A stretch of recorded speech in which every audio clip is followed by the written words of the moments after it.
जो हमारा अन्नदाता है उसके साथ जिस प्रकार से व्यवहार किया गया, धोखे में रखा गया और एक ऐसे कानून का निर्माण किया जिसकी डिमांड किसी ने नहीं करी थी और कानून बनाना भी था तो राज्य सरकारों से, किसानों से चर्चा करने के बाद आप सदन में लेकर आते पार्लियामेंट में और फिर पारित कराते।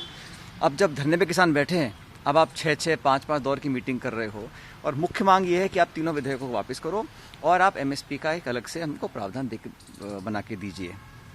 आज 24 पॉलिटिकल पार्टीज इस भारत बंद का समर्थन कर रहे हैं। कोई नहीं चाहता कि लोगों को इनकन्वीनियंस हो, कोई किसी के पेट पे लात मारना नहीं चाहता, लेकिन मजबूरन पूरे देश के किसानों ने ये संकल्प लिया और हम सब लोगों ने संकल्प लिया कि आज भारत बंद का आह्वान करेंगे, शांतिपूर्ण तरीके से अपनी असहमति सरकार के सामने प्रस्तुत करेंगे। और मुझे लगता है सरकार को घमंड और अहंकार का रास्ता छोड़कर जो हमारा पेट पालते हैं उन किसानों की बात को मानना चाहिए। इन तीनों विधेयकों को तुरंत प्रभाव से वापस लेना चाहिए और आने वाले समय में किसानों की जो मांगे हैं उनको पूरा करना चाहिए। मुझे बड़ा खेद है कि सत्ता में बैठे जो लोग हैं वो किसानों की आवाज़ सुनकर भी उसको अनसुनी कर रहे हैं और किसानों के मूवमेंट पर आरोप लगाना, इसमें अलग अलग एलिमेंट्स घुस गए हैं। कितने शांति और संतोष के साथ वो आक्रोशित हैं, लेकिन गुस्सा और नाराज़गी जाहिर करने का जो तरीका अपनाया है मैं समझता हूँ वो बहुत प्रभावी है।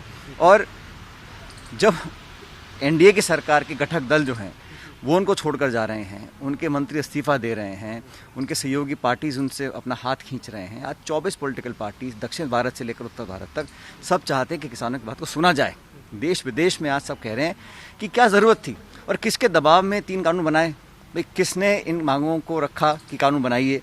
बनाए भी कानून हैं ऐसे जहां किसान की जो चौतरफा उसमें मार पड़ रही है उसको और घातक उसके प्रभाव झेलने पड़ेंगे।